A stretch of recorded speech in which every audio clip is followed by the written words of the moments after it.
anugerah-Mu Tuhan selalu ada dalam kehidupan kami, sehingga dalam kehidupan kami bisa memuliakan nama-Mu, mengerjakan pekerjaan-Mu dengan baik. Terima kasih Tuhan, berbicaralah kepada kami pagi ini Tuhan, supaya kami mengerti, kami punya direction Tuhan, dan tahu apa yang harus kami lakukan di muka bumi ini. Waktu selanjutnya Engkau yang punya Tuhan, dalam nama Yesus, ucap syukur dan berdoa. Amin. Pagi saudara, Pak Murtopo kemarin tanya saya tentang judul fellowship pagi ini, saudara. Saya berdoa sama Tuhan, jelas Roh Kudus bilang tentang perpuluhan. Saudara tahu hari-hari ini sedang heboh di Indonesia dengan kasus dari hamba Tuhan yang berurusan dengan uang, saudara ya. Dan saya merefleksi, saudara, urusan uang ini sangat peka sebetulnya ya di dalam kehidupan manusia. Tapi pagi ini saya ingin sharing pada saudara tentang arti perpuluhan yang benar, saudara. Supaya kita nggak terombang-ambing dan menjadi beban masalah.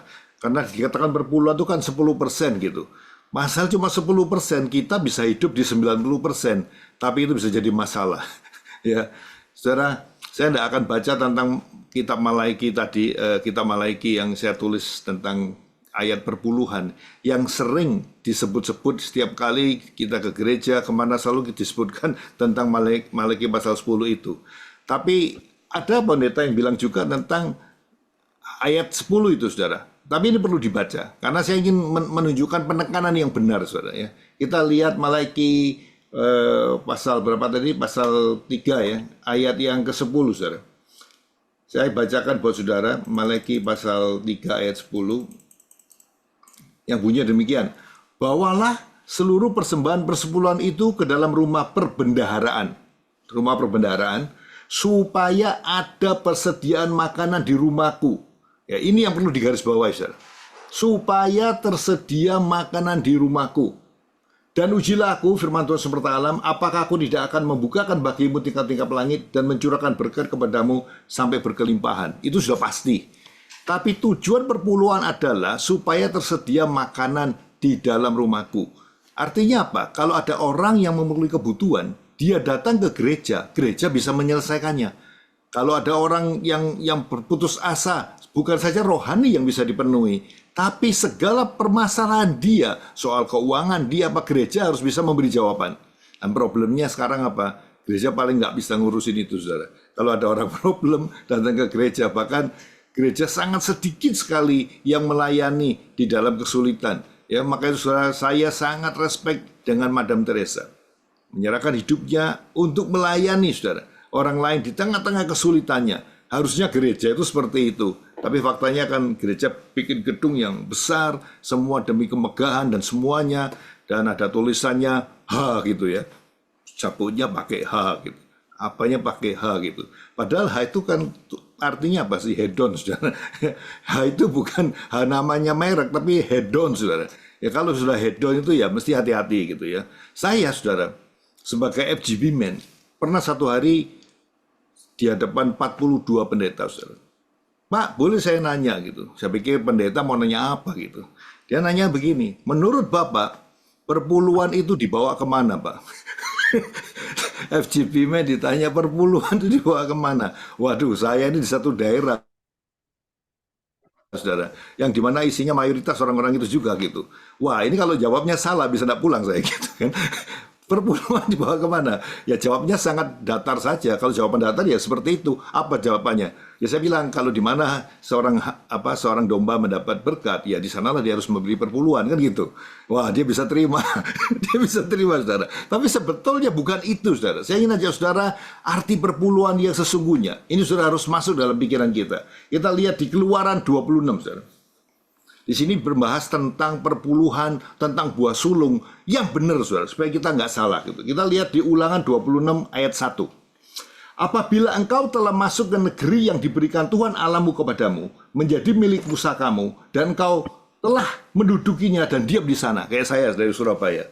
Saya pindah Jakarta, saudara. Saya masuk di ranah ini, menjadi milik pusakamu, setelah diam di situ, maka ayat 2, haruslah engkau membawa hasil pertama dari bumi yang telah kau kumpulkan dari tanahmu dan diberikan kepada Tuhan Allahmu, dan haruslah engkau menaruhnya dalam bakul, kemudian pergi ke tempat yang akan dipilih Tuhan Allahmu untuk membuat namanya diam di sana.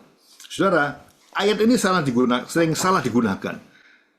Ada gereja di mana setiap tahun, saudara, awal tahun dia minta supaya memberikan buah sulung. Itu mendapat satu masalah yang besar. Saya menghadapi banyak orang bilang begini, Pak, bagaimana Pak, saya hidup ini setiap bulan itu sudah pas-pasan Pak, kadang kurang gitu. Lah kalau sekarang Januari, hasil saya sebulan ini, saya berikan, termasuk bulan kedua, bulan pertama itu aja sudah masalah Pak. Saya bayar listriknya bagaimana, akhirnya saya mesti ngutang. Lah ini yang salah saudara. Karena apa? Tuhan memberkati orang masing-masing kan dengan kapasitas yang berbeda. Anda harus menyelesaikan tugas kewajibanmu. Pelayanan itu kan harus dimulai dari Yerusalem, Yudea, Samaria. Masa kamu nggak bayar uang sekolah anakmu? Masa kamu nggak bayar listrik rumahmu? Satu bulan uang sulung dikasihkan ke Tuhan. Loh, bagi beberapa orang yang sudah punya simpanan banyak, is no problem. Bagaimana dengan orang yang pas-pasan, saudara? Maka itu buah sulung bukan seperti itu gitu. Saya mengalami, saudara. Saya punya usaha, kemudian saya membuka usaha baru. Lah saya usaha yang lama ini kan sudah menghasilkan uang. Lah usaha yang baru menghasilkan berkat, itu berkatnya saya berikan ke Tuhan semuanya.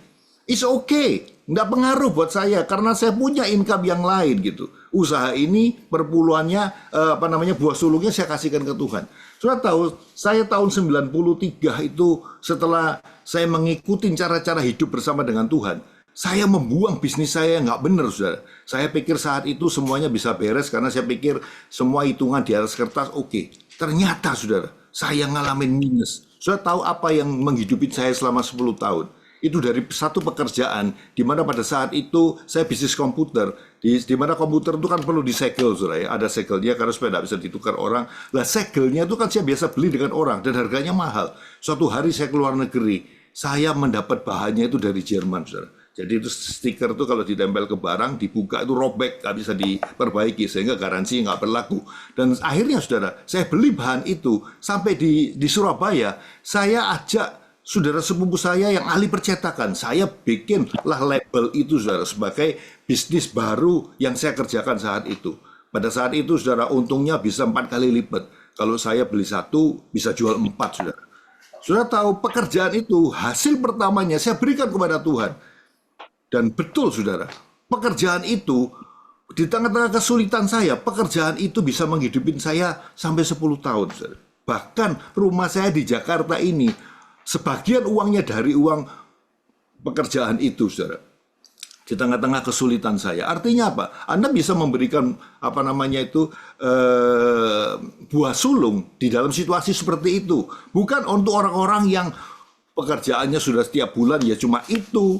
Dia tidak menyelesaikan kewajibannya untuk keluarganya dan pengeluaran yang lainnya. Dia berikan semuanya untuk Tuhan. Akhirnya jadi masalah, saudara. Dan ini nggak benar gitu. Makanya saya bilang sama teman-teman saya yang di dalam situasi seperti itu, jangan saudara ya. Jangan lakukan itu. Tuhan tidak menghendaki kita itu di dalam kesulitan. Apalagi ada teman saya, saudara.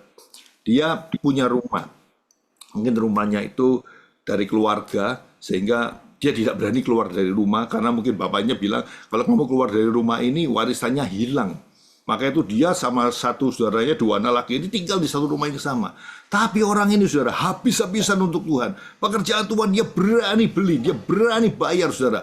Sampai satu hari anaknya nanya, Pak, kita ini di rumah Pak, kok tinggal di satu kamar aja gitu. Orang tua sama anak-anaknya. Sampai anaknya dari kecil sampai besar saudara.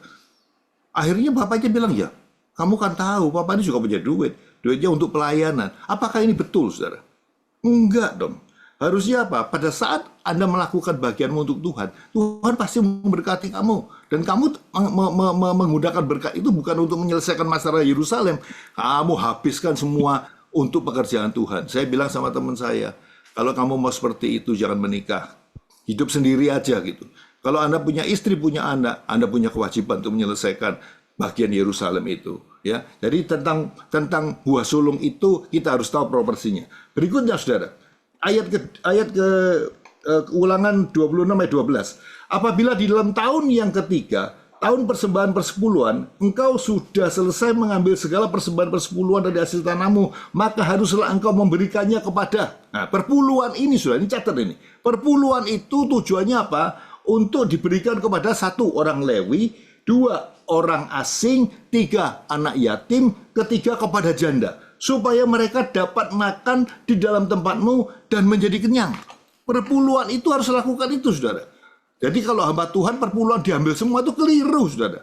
Anda punya hak di sini kalau menurut ayat ini cuma 25%. Sisanya untuk orang asing, untuk anak yatim, untuk kepada janda miskin. Yang dikatakan di Paulus di Perjanjian Baru, yang disebut janda adalah usia 60 yang di dalam benar-benar kesulitannya, kan gitu kan.